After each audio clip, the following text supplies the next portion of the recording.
નમસ્કાર દોસ્તો, વિડીયોમાં ફરી એક વખત તમારું સ્વાગત કરું છું। વાત કરવી છે આજે મારે કચ્છ ભુજની અંદર એ ડિવિઝન પોલીસ સ્ટેશનની અંદર એક મહિલા જે પોતાની વેદના ઠાલવી રહી છે। શું ઘટના છે સમગ્ર ઘટના હું તમને બતાવવાનો છું દોસ્તો, પણ વિડીયોમાં અંત સુધી જોડાયેલા રહેજો તમે। એ મહિલાની ગાડી ડિટેન કરવામાં આવે છે, ત્યાર પછી એ ગાડી પોલીસ સ્ટેશન લઈ જવામાં આવે છે। મહિલા પોતાની ગાડી છોડાવવા માટે પોલીસ સ્ટેશન પહોંચે છે, ત્યારે એ મહિલા સાથે પોલીસ સ્ટેશનની અંદર કેવી રીતે વ્યવહાર કરવામાં આવે છે, કેવી રીતે વર્તન કરવામાં આવે છે। સૌથી પહેલા તો તમે એ મહિલાને સાંભળો, એ મહિલા શું કહે છે। એમની ગાડી ડિટેન કરી મહિલા દંડ ભરવા માટે તૈયાર છે, પણ ગાડી જાણી જોઈને ડિટેન કરી છે, કારણ કે એ ગાડી ઉપર આમ આદમી પાર્ટીનો લોગો સ્ટીકર લાગેલું છે। એ મહિલાનું કહેવું છે કે જો અમે કદાચ ભારતીય જનતા પાર્ટીનો લોગો લગાવ્યો હોત તો અમારી ગાડી આ લોકો ડિટેન ન કરે, પરંતુ એ મહિલા દંડ ભરવા માટે પણ તૈયાર છે। છતાં એ મહિલાએ આક્ષેપો લગાવ્યા છે કે પોલીસ સ્ટેશનની અંદર મહિલા સાથે કેવું વર્તન કરવામાં આવ્યું છે। આવો આપણે સાંભળીએ એ મહિલા શું બોલ્યા છે। જૈન, હું અંકિતા ગોર અત્યારે ભુજ એ ડિવિઝન પોલીસ સ્ટેશને ઊભી છું। મારો એટલો જ વાંક છે, મારી ગાડીમાં આ કચ્છનો લોગો જોઈ અને જે ભુજ એ ડિવિઝન પીઆઈ સાહેબ હાર્દિકભાઈ ત્રિવેદી અને જે બીજા એમના જે કોન્સ્ટેબલ હતો એમણે મારી ગાડી ડિટેન કરેલી છે, અને એમનું એવું કહેવું છે કે મેં એટલે કે મારા ભાઈએ લાયસન્સ રજૂ નથી કરેલું। મને આપ સૌ લોકો એટલું જણાવશો કે કેટલી મિનિટમાં લાયસન્સ આપણે રજૂ કરવું જરૂરી છે, અને એનામાં એ મારી ગાડી ડિટેન જ થઈ ગઈ છે, મને કોઈ વાંધો નથી, જે દંડ હશે અમે ભરવાય તૈયાર છે, પરંતુ જે રવૈયો છે સાહેબનો અને અહીંયાના જે તંત્રનો એ એક જનપ્રતિનિધિ સાથે પણ ખૂબ ખરાબ છે। કેમ કે અમે ભારતીય જનતા પાર્ટીના લોકો નથી। અત્યારે હું એ ડિવિઝનની અંદર ઊભી છું, અને મેં જ્યારે હું લાઈવ કરવા ઊભી હતી ત્યારે મને એક એમના મહિલા પોલીસ અધિકારી આવી અને એવું કહે છે કે તમે લાઈવ ન કરી શકો। તો શું હું ભારતની નાગરિક થઈ અને આ જે ગવર્મેન્ટ ઓફિસીસ છે એની અંદર હું લાઈવ ન કરી શકું? લાઈવ કરવાનો મને પૂરેપૂરો હક છે અને અધિકાર છે, અને છતાં પણ મારા ઉપર કોઈ ગુનો દાખલ કરવો હોય તો એ પણ કરી શકે છે। પરંતુ દેખવાની વાત તો એ છે કે કાળા કાચ લઈને જે ગાડીઓ ફરતી હોય છે એમણે એ ઊભી નથી રાખતા। જોવાની વાત એ છે કે જેટલા ઓવરલોડ થયેલી ટ્રકો ફરતી હોય છે, જેવા એ લોકોના કેટલા બધા ભાગ હોય છે, કાલથી એ પણ આવી જશે, અને હું એમને બધાને એમણે મને અત્યારે એવું કહ્યું કે તમે મને કોલ કરજો અમને, એટલે અમે તમારી સાથે આવીશું। એટલે મારી કચ્છની પ્રજાને અંકિતા ગોર અહીંયાથી આહવાન કરે છે કે તમે મને કોલ કરજો, આપણે એક ગાડીને પકડાવશું, ને જેટલા બુટલેગરોના પોઈન્ટ છે જેમાં આ લોકોના જેટલા પણ લોકોના ભાગ છે એ પણ તમે મને લાસ્ટ માહિતી આપી હતી અને ફરીથી માહિતી આપજો। કેમ કે આ તો એવું છે કે જે ખૂબ સામાન્ય લોકો છે, મારી એક્ટિવા પર આમ આદમી પાર્ટી કચ્છનો લોગો હતો, એટલે એ લોકોએ સ્પેશિયલ કેસમાં મને મારી ગાડીને ઊભી રાખવી છે, અને કાળા કાચની ભારતીય જનતા પાર્ટીની ગાડીઓ અત્યારે પણ સીસીટીવી જોઈએ તો હું સાહેબને દેખાડવા તૈયાર છું કે ભારતીય જનતા પાર્ટીની સીસીટીવી દેખાડવા તૈયાર છું કે કાળા કાચની ગાડીઓ જઈ રહી છે, પોલીસ લખેલી કાળા કાચવાળી ગાડીઓ જઈ રહી છે, એમને કેમ આ પોલીસ તંત્ર ઊભી નથી રાખતો? પરંતુ જો આમ આદમી પાર્ટીનું કોઈ પણ જનપ્રતિનિધિ અહીંયા ઊભો છે તો એમની સાથે એ લોકો મિસબિહેવ કરે છે, અને વળી સામેથી મને કહે છે કે તમે આવું ના કરો, તમે તેવું ના કરો।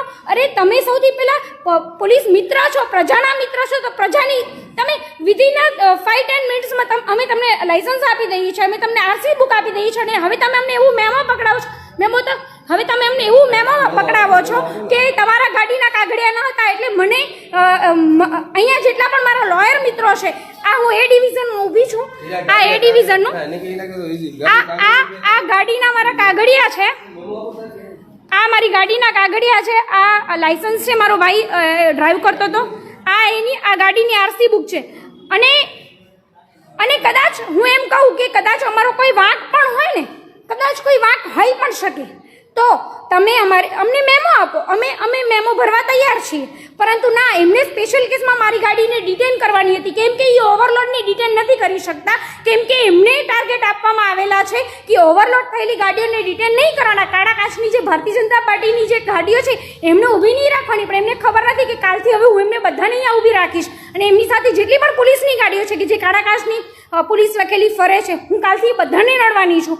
એટલે મારી ભુજની અને મારી કચ્છની જનતાને અંકિતા ગોરની બે હાથ જોડીને વિનંતી છે કે આવી જેટલી પણ ગાડીઓ તમને દેખાય તમે મારું સંપર્ક કરો અને સંપર્ક કરીને આપણે આમની મદદ કરીએ કે આવી ભુજમાં આવો બેફામ થયેલી જે ગાડીઓ છે એમાં આપણે ને પોલીસ તંત્ર બડે સાથે કામ કરીએ. આપણે કંઈ એક મેમાંથી ફેર નથી પડતો. ફરક એવી વસ્તુથી પડે છે કે જ્યારે મોટા મગરમચ્છો છૂટી જાય છે અને આવા ખોટા લોકો એમને સાથ સમર્થન આપે છે અને પરંતુ જ્યારે જે સામાન્ય વ્યક્તિ છે એને રોજ દિવસ ઉગે નહીં આ લોકો ઊભી રહે છે અલગ અલગ મેમા ફાડવા માટે અને પાછું એવું કહે છે કે તમારી પાસે લાયસન્સ નહોતો 24 કલાકની અંદર તમને લાયસન્સ રજૂ કરવાનું હોય પરંતુ એ નિયમો કાં તો સાહેબને ખબર નથી કાં તો સાહેબને એવું છે કે મને ખબર નથી. એટલે મારી બે હાથ જોડી અને વિનંતી છે કચ્છની પ્રજાને કે તમે સૌથી પહેલાં તો ટ્રાફિકના જેટલા પણ નિયમો છે ને એ પણ એમને જણાવજો કેમ કે કદાચ સાહેબને એ ખબર નથી કે 24 કલાકની અંદર આપણે આ બધા રજૂ કરી શકીએ. સાહેબને એવું છે કે આપણે અભણ છીએ. જય હિન્દ. આ વિડીયોને તમે ખૂબ શેર કરજો. હું પણ અત્યારે શેર કરી જ રહી છું. જય હિન્દ. તો હવે મારે આ પોલીસને પૂછવું છે કેમ ભાઈ તમે ના પાડો છો? પોલીસ સ્ટેશનની અંદર વિડીયો ઉતારવાની કેમ તમે ના પાડો છો? કયા કાયદામાં કયા કાનૂન વ્યવસ્થામાં લખેલું છે કે એક આમ નાગરિક પોલીસ સ્ટેશનની અંદર જો કંઈ પણ એવી કરતૂત થતી હોય તો એમનો વિડીયો ન ઉતારી શકે? આજે તમે આ મહિલાને ધમકાવો છો કે પોલીસ સ્ટેશનની અંદર વિડીયો તમારો બંધ કરો. કેમ? શું કામ? તમને કોણે અધિકાર આપ્યો છે કે એક આમ નાગરિકને તમે પોતાના મોબાઈલનો વિડીયો શૂટ કરવાની મનાઈ કરી શકો? સંવિધાનની અંદર એક જાગૃત નાગરિકને તમામ અધિકારો તમામ હક મળેલા છે. એટલે તમે આ મહિલાને જે રીતે પરેશાન કરી રહ્યા છો, મહિલાનું કહેવું છે કે અમે આમ આદમી પાર્ટીના જનપ્રતિનિધિઓ છીએ એટલે અમને હેરાન કરવામાં આવે છે. આના બદલે જો અમે ભારતીય જનતા પાર્ટીના જનપ્રતિનિધિ હોત તો અમને હેરાન કરવામાં ન આવે, અમારી ગાડી ડિટેન કરવામાં પણ ન આવે. એટલે આટલો ભેદભાવ કેમ? શું તમે ભારતીય જનતા પાર્ટીની ગુલામી કરો છો? તમે ભારતીય જનતા પાર્ટીની ગુલામી કરો છો? હું પૂછવા માંગુ છું. જો તમે ગુલામી નથી કરતા તો તમે આ ખાકી વર્દી પહેરીને એની લાજ તમારે રાખવી જોઈએ. તમે જનતાની સુરક્ષા જનતાની રક્ષા કરવા માટે આ વર્દી પહેરી છે અને અહીંયા સ્પષ્ટ એવું દેખાય છે કે તમે આ મહિલાને હેરાન કરો છો. આવી રીતે જો તમારે ડિટેન કરવા હોય, 2 નંબરના ધંધાઓ જેટલા ચાલે છે એને તમારે બેન્ડ કરવા હોય તો ઘણી બધી જગ્યાએ આવું ચાલે છે. ત્યાં કેમ તમારી પોલીસ પહોંચતી નથી? એની પાછળનું કારણ શું છે એ જનતા સમગ્ર જાણે છે. પણ તમને લોકોને હવે નાક શરમ ના હોય એવું લાગે છે. ભારતીય જનતા પાર્ટીના ઈશારે તમે કામ કરી રહ્યા છો એવું લાગે છે. દોસ્તો, આ બાબતે તમારું શું કહેવું છે મને કોમેન્ટ બોક્સમાં જરૂરથી જણાવજો અને વિડીયોને વધુમાં વધુ શેર કરીને દરેક લોકો સુધી પહોંચાડો. જય હિન્દ.